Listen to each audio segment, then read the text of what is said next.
Good morning all.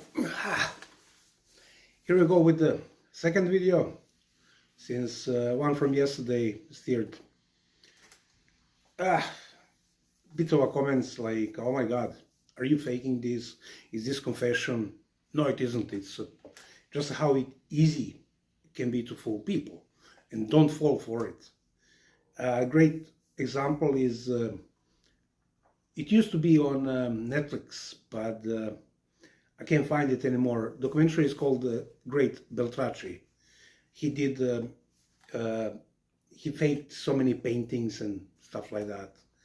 And some of those are in a books nowadays, and people don't know if they're fakes or they're real thing, because he sold both. But anyway, today's video is about how to avoid fake thumb rings. And the best advice I can give you is don't buy antique thumb rings. They're all fake. Believe me, they're all fake. Last year in former Yugoslavia, there was only one that was found that I can with some certainty claim that it is original antique thumb ring. Everything else is just a bunch of fakes. So how to spot them? Obviously you're gonna look for the red flags. So first red flag, when you find it on eBay or any other source like that, blurry pictures. If you would sell something that is very expensive, you would put effort to take proper pictures. Lighting would be proper and all of that. There would be plenty of pictures, not only like a 2 or 3. Another giveaway is tool marks that somebody spotted yesterday, like, oh, I see machine tools used on this part, and those were actually my fingerprints, because grease from fingers will leave that to oxidizer. Another thing is too much description. That's a red flag. Not enough description is also red flag. Again, there are no antique thumb rings on the market. Take it from me. Another one is all thumb rings that come on the market, they have decoration. That would be extremely rare, and it would be mostly on silver. On bronze, not so much. There would be, but maybe 20% of them. Rest of them, they would be plain, like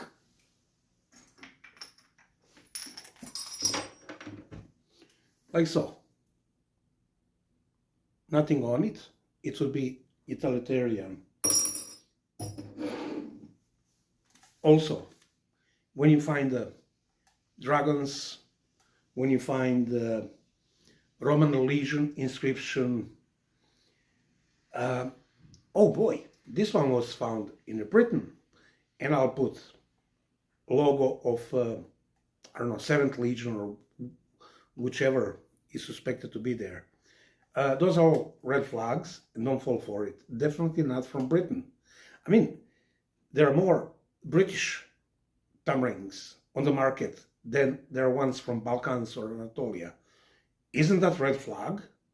I mean, if you fall for that, go for it. If you got too much money, support criminals, no problem. But always keep in mind, am I this lucky? Oh boy, I do have $200. Just go to my other video and you will see who they target. We'll come back to that a bit later. Another thing is price. Price. Friend of mine, who is one of those metal detector guys, found a thumb ring and found some other stuff around, some Venetian regular rings, status symbols, and he dug up the silver one is a really nice one, and it has all the things you should look for, which is what we call saberware, but it wouldn't be only from saber. It would be from horse gear. Those rings wouldn't go off the finger, like you would never take the string off the bow. You want to be ready. So he said his silver thumb ring, its worth is in between 800 and 1,000 euros. So if you find one for 150 bucks, you think that seller is an idiot? Let's leave it at that. Speaking of metal detector guys, there are some genuine guys that they would go and look for stuff and sell them, whatnot. But there are also fake metal detector guys, collectors.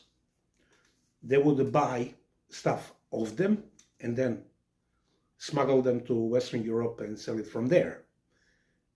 Again, what is mostly found in Balkans are arrowheads, bell buckles, horseshoes, tools, coins, a lot of coins.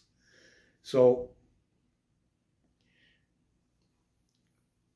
what they would usually do, those fake metal detector guys, they would put a lot of coins, bell buckles, nails, you name it, and they would put thumb ring in it, and they would claim that they found it today. And like, that's a huge red flag.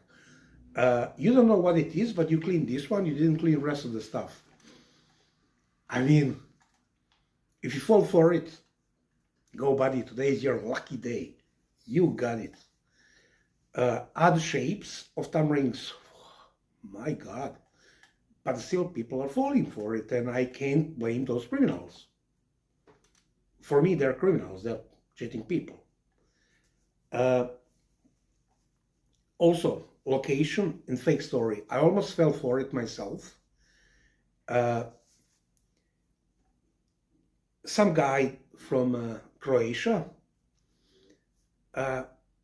posted on one of those groups, oh, look at this ring. It's found in Croatia, and we were all alarmed. There's no thumb rings in Croatia that they were dated and found and stuff like that. So I sent that picture to another guy in Serbia, and he said, look, I contacted this guy, and he said it's found in a Knin, and here's the GPS location, and blah, blah, blah, all of that. And my Serbian buddy says, like, no, that thumb ring is found in Novi Pazar, and the guy who owns it won't sell it. And he was offered 200 euros, and he said, no, that's way too low, I don't want to sell it. So they know how much prices are. So if you find something for 150, red flag, fake. I mean, would you like me to draw you a picture?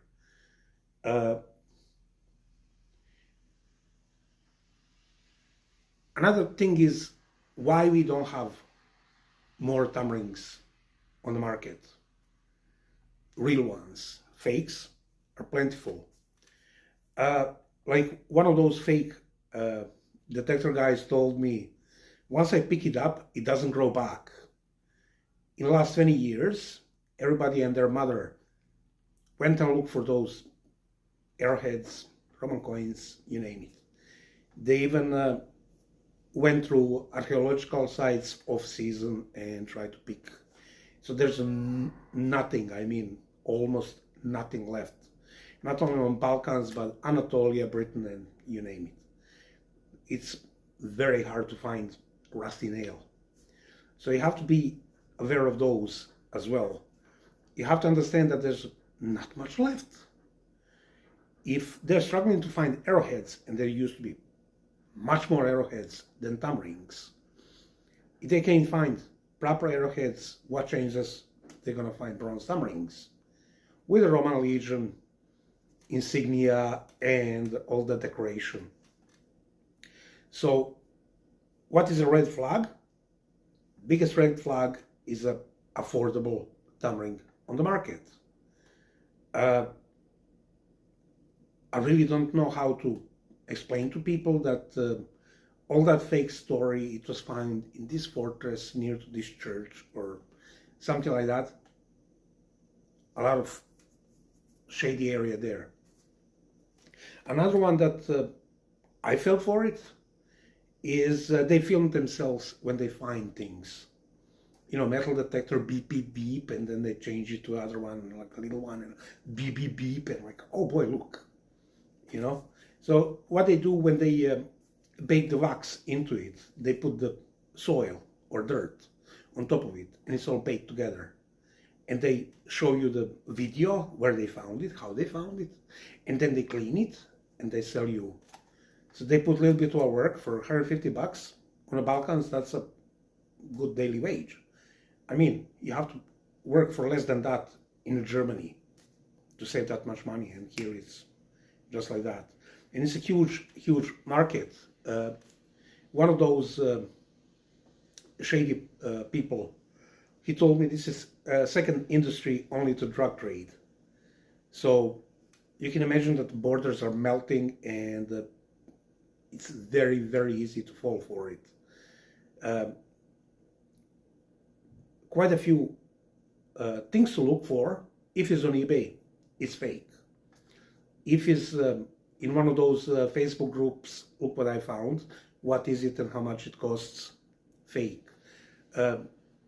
Basically, all thumbrings on the market are fake. Let's leave it on that. And like I showed you yesterday, it doesn't take that long to do it. So this would be follow-up. I'll do another one, how to make even more money, not like I ever did. I sell my tamarins for decent price, what it costs, and don't ask butter over the bread or whatever he's saying. So be aware when you're buying any antiques. Buy from proper dealers. Even they can be fooled. Wouldn't be first time, but at least you have some sort of guarantee. Any dealer, if it happens that it is a fake or you're not happy, he will return you money. If you don't get your money back, red flag, fake. So let's leave it at that, and don't forget to subscribe, share the videos. There's so many shady people. Let's try to avoid them. Let's try to educate the public. So let's leave it on that, and I'll see you on the next one.